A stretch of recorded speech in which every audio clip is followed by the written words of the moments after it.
এই আইসক্রিমটার নাম হচ্ছে চিরুকুমা frozen dessert with condense milk and fruits. তো এই জিনিসগুলো দিয়ে এই আইসক্রিমটা তৈরি করা, এবং জাপানিজরা যে অথেন্টিক জিনিসগুলো সেল করে, ওদের যে ট্রু প্রোডাক্ট, ওদের প্রোডাক্টে কোনো দুই নাম্বারই নেই বা কোনো ভেজাল নেই। এটা যারা জাপানে আছে তারা চোখ বন্ধ করে বিশ্বাস করে তাদের প্রোডাক্টে কোনো ভেজাল নেই। সো এই আইসক্রিমটা কিনলাম, এটার মধ্যে কিছু ফল দেওয়া আছে। সো আমরা ফলটা দেখবো আসলে কি কি ফল দেওয়া।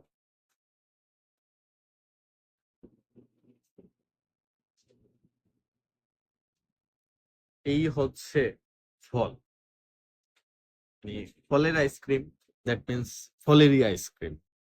এখানে যে একটু ফল দিলাম বা ভেজাল জাতীয় কিছু দিলাম, এই জিনিসটা আসলে জাপানে পাওয়া যায় না। জাপানে যাই বিক্রি হয় সবকিছুই পিওর বিক্রি হয়। আমরা যখন বাংলাদেশে বাইরে খাবার খাই, তখন ওই বাইরের খাবারের মানটা খুব একটা ভালো থাকে না। কিন্তু জাপানে বাহিরে খাবারের মান যদি চিন্তা করি, 100% ওকে। ওদের খাবারের মধ্যে কোনো ভেজাল থাকে না। এই যেমন আমি এই আইসক্রিমটা কিনলাম, এই আইসক্রিমটার মধ্যে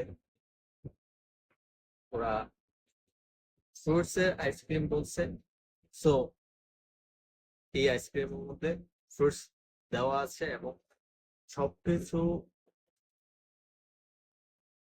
একদম 100% অথেন্টিক ফ্রুটস দেওয়া আছে।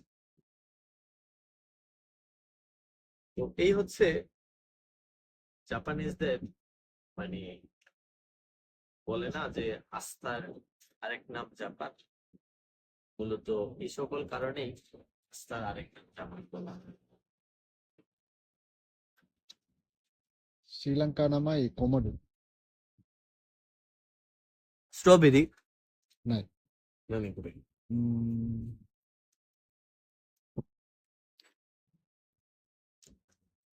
বলছি রে, আহ অরেঞ্জ, পাইনঅ্যাপল, অরেঞ্জ, পাইনাপেল,